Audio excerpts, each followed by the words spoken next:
Our first news item this evening is from the United Nations, who's issued a report saying that the Syrian government has reversed a UN resolution that allows humanitarian aid into the country. This resolution 2139, it was designed to allow humanitarian aid into Syria to relieve the suffering of those many people.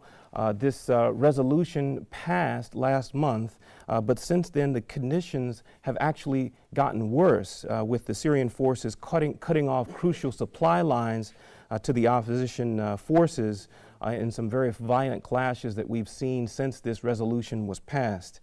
In particular, the city of Yabrud on the Lebanese border, as well as the Kasab crossing near the Mediterranean Sea, were seized and cut off with a lot of violence that could have allowed supplies into the country. It was cut off due to these escalation of violence. This report by the UN, it also says that the Syrian authorities, they have a pattern of torturing and mistreating captured members of the opposition. The forces are also alleged to carry out this torturing and mistreatment of captured members of opposition at official detention facilities. Regarding humanitarian access, the report estimates that 3.5 million people are in need of assistance in hard-to-reach areas, which is an increase of 2.5 million since last year. So those numbers have shot up very dramatically with an increase from last year by 2.5 million. Next, we turn to the Arab Summit in Kuwait, which opened today. The Arab leaders, they're holding their annual summit in Kuwait amid unprecedented diplomatic fallout among these Gulf countries. Kuwait's Emir, Sheikh Sabah Al-Ahmed Al-Sabah, in the opening session of this two-day Arab League summit, he called on the Arab states to end what he says was obstructing joint Arab action. The dangers, he said, around us are enormous, and we will not move towards joint Arab action without our unity and without casting aside our differences. He said earlier at the opening ceremony, Syria's seat, the seat that Syria held at this Arab League meeting, will remain vacant, although last year the seat was granted to the opposition forces at the meeting. Syria's membership was suspended in November of 2011 over the government's bloody crackdown on dissent in the country. Our next story, we turn to the Malaysia Airlines flight MH370, where earlier today, hundreds of the relatives of these Chinese passengers on this flight, they scuffled with security personnel at the Malaysian embassy in China. They were demanding more answers about this mysterious accident. The protest came hours after Malaysia's Prime Minister announced that the plane had crashed in the southern Indian Ocean. The Malaysian government and Malaysian Airlines have been criticized, especially in China, over the lack of physical evidence to support the Prime Minister's announcement. Families have accused Malaysian authorities of concealing information, cheating the families, and wasting valuable time during the search efforts. China has demanded that the Malaysian authorities hand over the satellite data that led to the Prime Minister's announcement. So clearly there's a lot of anger and mistrust of the Malaysian authorities, and these loved ones of these people who perished in this crash are voicing their anger at the Malaysian embassy in China. Next, we turn to a report by the World Health Organization that is saying that air pollution has become the 8th deadliest public health risk today. The World Health Organization, it published this report stating that 1 in 8 deaths are related to air pollution. The report said that the indoor stoves are the largest contributing factor to air pollution fatalities. According to the report, air pollution kills about 7 million people worldwide every year, with more than half of the fatalities due to the fumes from these indoor stoves. The agency said that air pollution has now become the single biggest environmental health risk. One of the main risks of of pollution is that tiny particles can get deep into the lungs, causing irritation. Scientists suspect that air pollution may be linked to chronic heart problems as well, in addition to heart attacks.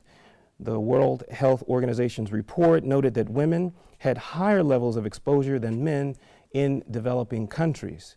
More research is needed to identify the deadliest components in air pollution in order to develop more effective control measures. Researchers agree that it's mostly up to the government to curb the pollution levels through measures like legislation, moving power stations away from big cities, and providing cheap alternatives to indoor and coal ovens or stoves.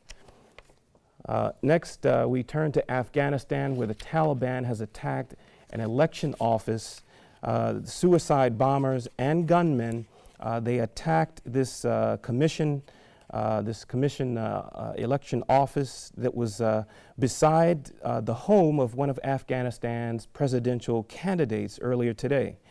2 policemen and an election worker and a provincial council candidate were killed, a spokesman from the Interior Minister said earlier today.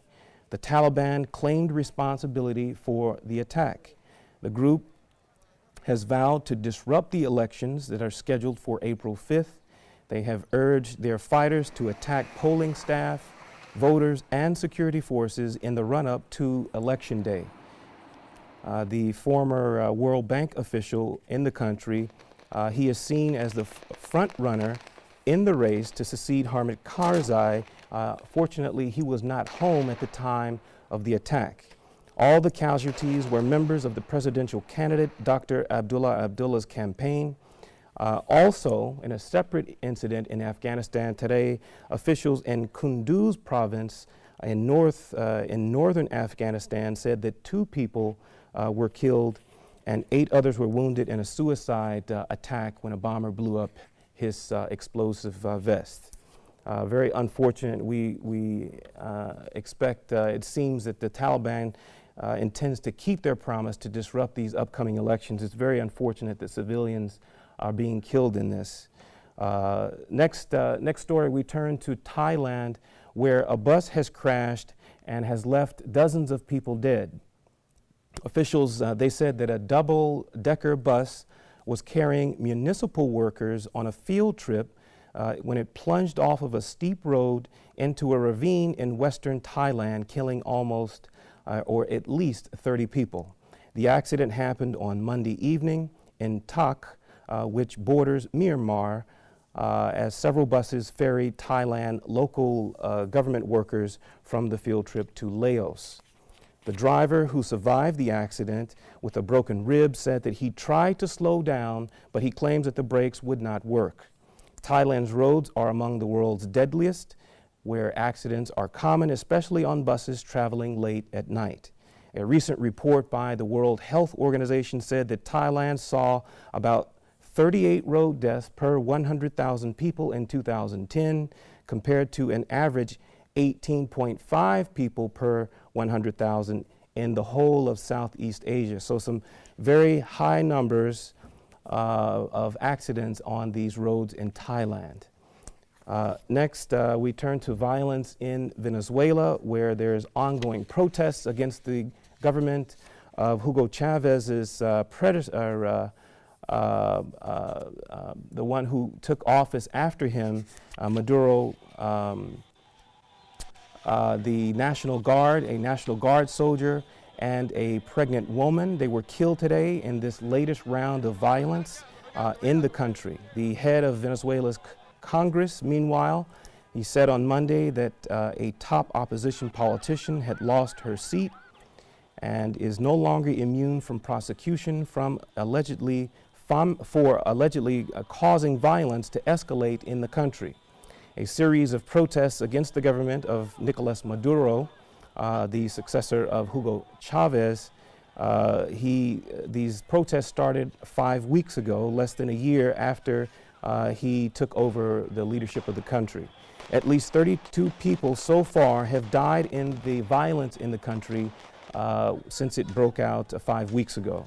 Supporters of both sides and members of the security forces have been among those killed in the country's worst unrest in at least the past 10 years. The demonstrators are demanding political change and an end to high inflation, shortages of basic food staples, and one of the highest rates of violent crime in the world. Next, we turn to this historic peace deal that is being worked on in the Philippines. The Philippine government and this Muslim rebel group called the Moro Islamic Liberation Front, the MILF, they will sign this pact on Thursday to end one of Asia's longest and deadliest insurgencies. But both sides caution much work needs to be done to secure this lasting peace. After 17 years of negotiations, the rebel leaders will sign the peace deal in exchange for control of a planned autonomous region in Mindanao. Muslim rebels have been battling for more than 4 decades for independence or autonomy in the southern region of the country, which they regard as their ancestral homeland. Tens of thousands of people have died in the conflict, while Mindanao has become one of the poorest and most corrupt regions in the Philippines. This rebel group, the MILF, which the military estimates is about 10,000 fighters, is the biggest rebel group that has yet to sign a peace accord. Nevertheless, the rebel group, the MILF, and the government, as well as independent observers, they warn that this lasting peace is far from guaranteed, with any obstacles still to be overcome, and they're hoping that they can finalize everything before the sitting president ends his term in 2016, President Aquino. Hopefully they can continue to move forward and secure this peace deal. Next, we turn to the United States, where the largest naval base in the world, there was a shooting today. 2 people were killed. One was a sailor. He was fatally shot at this naval base in Virginia. The Norfolk Naval Base security forces have also killed the suspected shooter. The shooting happened on Monday, and it occurred on a U.S. naval destroyer.